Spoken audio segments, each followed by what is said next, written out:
Ay sira na naman ang diet sa mga padaling are. Ay paggar naman ding gutom, ay talagay ubos yaan.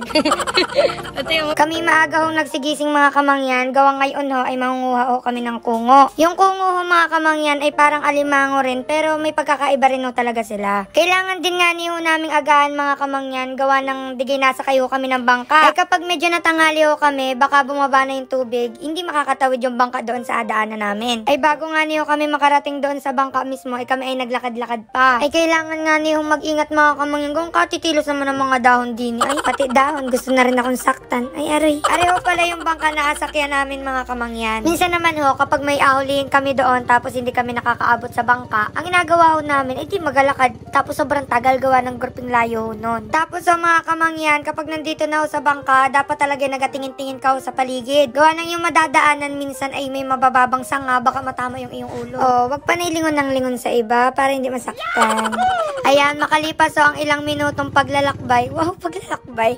Paglalakbay mga kamangyan, ay nakarating din ho kami din eh. Alam nyo gaw mga kamangyan, gustong gusto ko ho talaga na napunta din eh. Maliban na sa maraming makakain, ay wala akong kapitbahay, walang mga bahay-bahay, so sobrang tahimik. Ang paligid ho puro pangapalaisdaan, gayaan. Kaya nga niyo ho naisip-isip ko na kapag ako ay gaasawa na, baka dito na lang kami magbahay.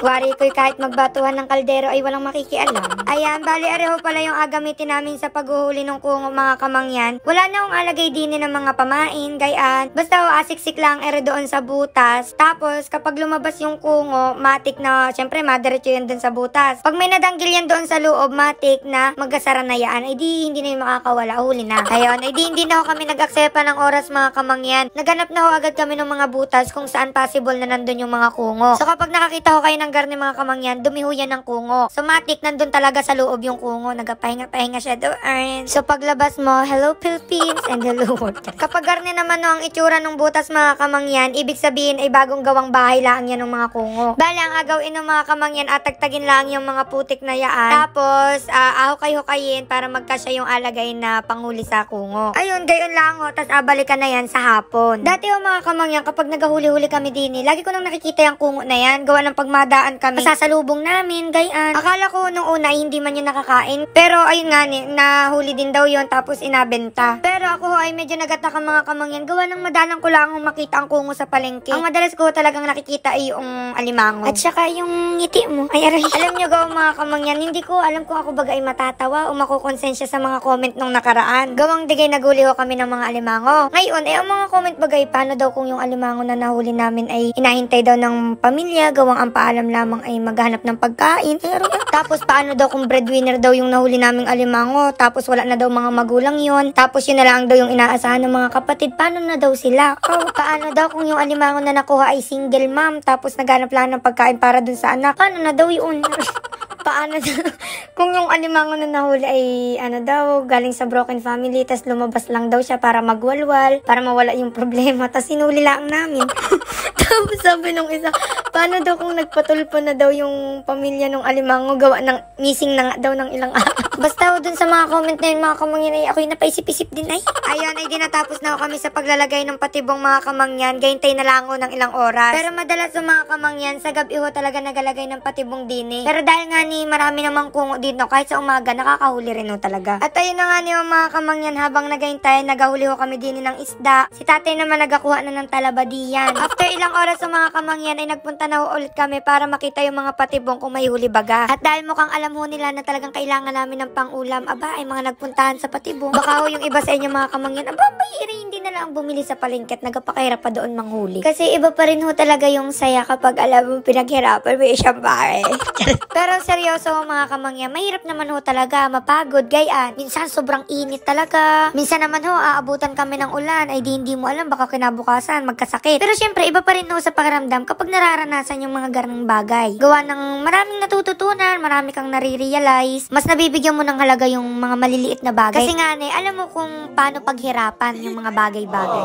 And ayun na nga niyo mga kamangyan, kailangan din ho mag-ingat sa pagkuha na rin kungo. Gawa ng masakit din ho kapag nasipitan ka sa daliri o sa kamay. Ay di gahoy, may mga nahuli yung mga kasamahan ko. Aba, nung ako na ho yung makuha nung sa patibong ay aba, walang lamang kungo. Tapos mga kamangyan, kapag ang may lupa sa loob, ibig sabihin tinabunan talaga yan ng kungo. Aba, ay matalino. Ay di sa paghuli na rin ho mga kamangyan, ay paswertehan na rin ho talaga. Pagkatapos ho namin makuha lahat ng patibong mga kamangyan, ay bumalik din ho agad kami dun sa may kubo para masimulan na pong lutuin yung kungo. Areho pala yung mga nahuli namin mga kamangyan, nagsaktong-sakto sa aming hapunan. Aba, ay iring isa naman ikala mo lagi akalabanin ay. Ang una ho namin ginawa mga kamangyan ay hinugasan ho muna iring mga kungo para mapakuluan. At habang inapakuluan ho mga kamangyan ay ayan gay ano ang itsura, may mga nagalabas na mga itim-itim. After ho mapakuluan ay hinugasan ho muna namin para mas maging malinis. Isa ho pala sa napansin ko na pinagkaiba na rin doon sa normal na alimango. Mas makakapal ho yung shell na rin. After ho malinisan na rin mga kamangyan ay pwede na ho aring lutuin. Ang madalas yung luto din ni mga kamangyan ay ginataan, kaya yun ho yung agawin namin ngayon. Kako ay ako na ho yung magaluto para sa kanila. Syempre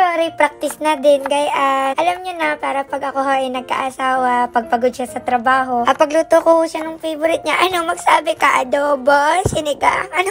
Hindi, joke lang mga kamangyan, baka mamay sabihin niyo ako'y nagadalit-dalit na naman mag-asawa. Pero pititi. Ay gayon ng mga kamangyan, hinanda ko lang naman ho yung mga kailangan sa pagluluto ng ginataang kungo. Tapos inasikaso na ho ni na kuya yung paglutuan. Gawang dito na lang din ho kami gagatong ng apoy. Una ho mga kamangyan ay nilagay ho muna namin aring gata. Tapos ho nilagay ko na ho dyan yung bawang, sibuyas, konting luya, tanglad, asin, paminta, bitchin. Tapos sinalo-halo ko lang ho. Ay rin naman ho yung lutong simple lang talaga. Nilagay ko na rin ho pala mga kamangyan yung kalabasa at saka yung sitaw. Gawa ng yung kungo natin ay madali na lang yung maluto. Gawa ng pinakuluan na ho kanina sa mainit na tubig. Ayan, tapos halo-haluin lang ho mga kamangyan at hintayin na medyo maluto na yung gulay. After ilang minuto mga kamangyan, sinunod ko na rin ho aring mga kungo. So gahintay lang din ho ulit tayo ng ilang minuto para lang kumapit din yung lasa doon sa kungo mismo. Excited na rin ho pala akong maluto aring mga kamangyan. Gawa ng first time ko talagang makakatikim niyan. Tapos ayan, tinakpan ko lang ho saglit. Tapos sinunod ko na rin ho aring bell pepper.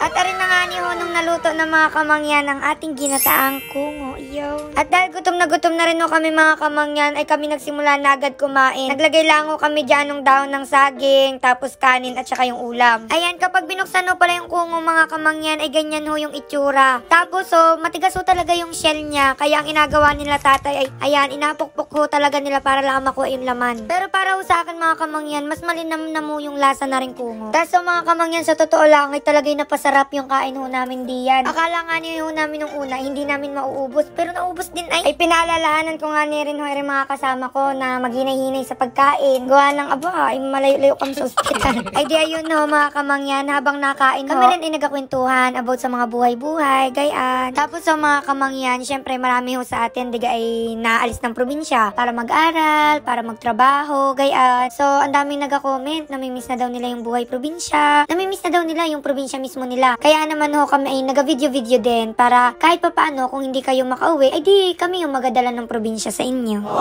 O ay siya, iparinin na ho kayo mga kamangyan at saluhan nyo na ho kami dini bago pa ho kami tuluyang ma-high blood.